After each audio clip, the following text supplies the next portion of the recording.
The Kralthex had made their first mistake when they assumed mercy was weakness. Their second mistake was attacking Colony 7. Mila stood on the bridge of the UHSF Retribution, her reflection ghostly against the viewport's darkness. Beyond the reinforced glass, stars stretched endlessly, cold and indifferent. Somewhere in that vast expanse, the Kralthex Empire celebrated what they believed was a decisive victory. They had no idea what was coming. "Captain?" Brody's voice cut through her thoughts. Her first officer approached, datapad in hand, his jaw set in that familiar way that meant the news wasn't good.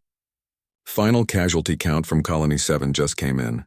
Mila didn't turn from the viewport. "How many?" 12,417 civilians. Men, women, children. He paused. They used thermal weapons.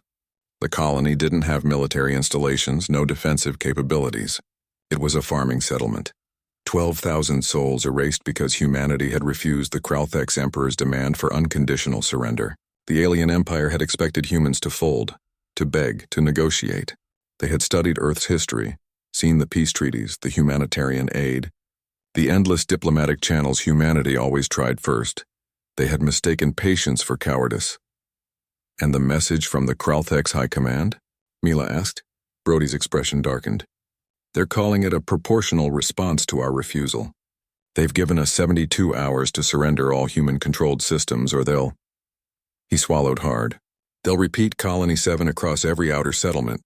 Finally, Mila turned to face him.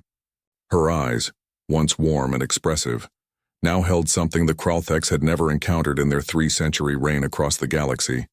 The cold, calculated fury of a species that had clawed its way up from the caves, that had survived ice ages and world wars, that had split the atom and conquered its own nature time and again. "Helm," she called out, her voice carrying across the bridge. "Set course for the Kralthex homeworld. Maximum burn." The bridge fell silent. Every crew member turned to stare. "Captain." Brody stepped closer, lowering his voice. "That's deep in their territory. We'd be one ship against their entire defense fleet. It's suicide." Mila's lips curved into something that wasn't quite a smile. "One ship?" She touched the communicator on her collar. "Admiral Chen, status report." The response came immediately, crisp and clear. "Battle Group Prometheus reporting ready, Captain. All 200 vessels armed and awaiting your signal." Brody's eyes widened. Around the bridge, shocked faces mirrored his expression. "But the Admiralty said," he began. "The Admiralty said what they needed to say publicly," Mila interrupted.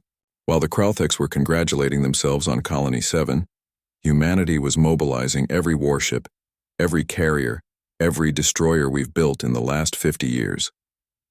Did they really think we'd build faster than light drives and stop there?" She walked to the tactical display, fingers dancing across the holographic interface. The Kralthex home system materialized in blue light, their defensive positions marked in red. There were many. Orbital platforms, patrol fleets, planetary shields. Formidable to any conventional force. But humanity had stopped being conventional the moment they'd learned to make fire in the darkness of prehistoric caves. "They think they know us," Mila continued, her voice steady. "They've read our history, seen our wars, our treaties, our aid programs. They think because we choose peace first, we're incapable of war." She looked up at Brody. "They're about to learn the difference between choosing peace and being unable to fight."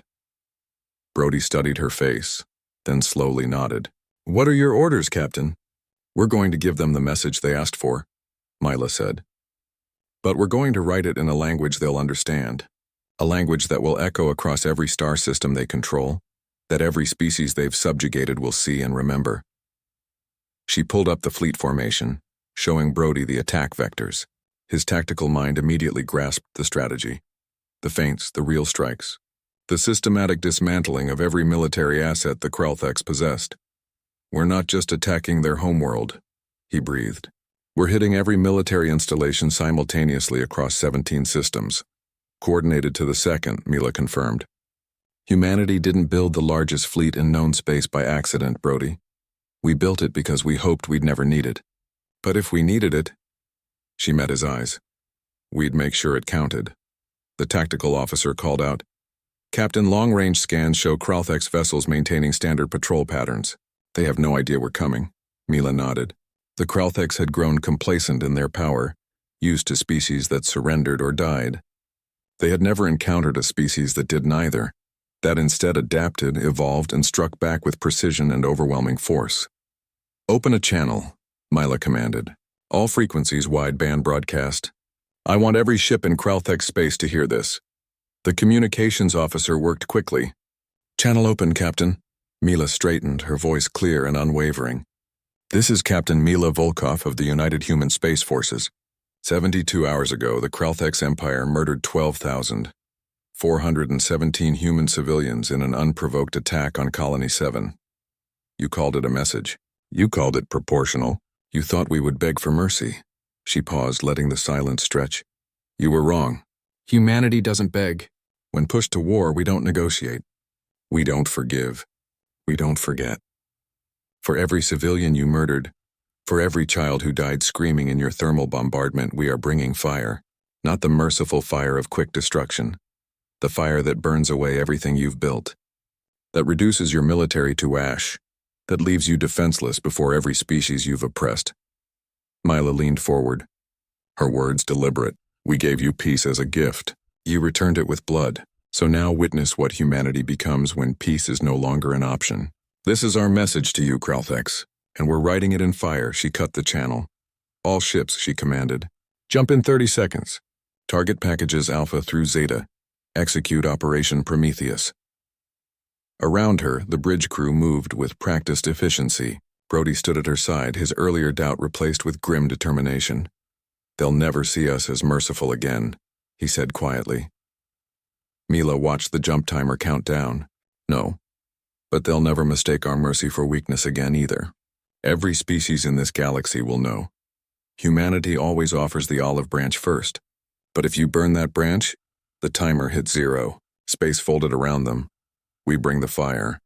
200 human warships materialized simultaneously across 17 star systems, and the Kralthek's Empire learned what humanity had always known. That the same hands that build homes and tend gardens can, when necessary, wage war with devastating precision. The age of Kralthek's dominance ended not with negotiation or surrender, but with a message written in fire across the stars, authored by a species that had finally answered the galaxy's eternal question: what happens when the peaceful ones are pushed too far? They fight.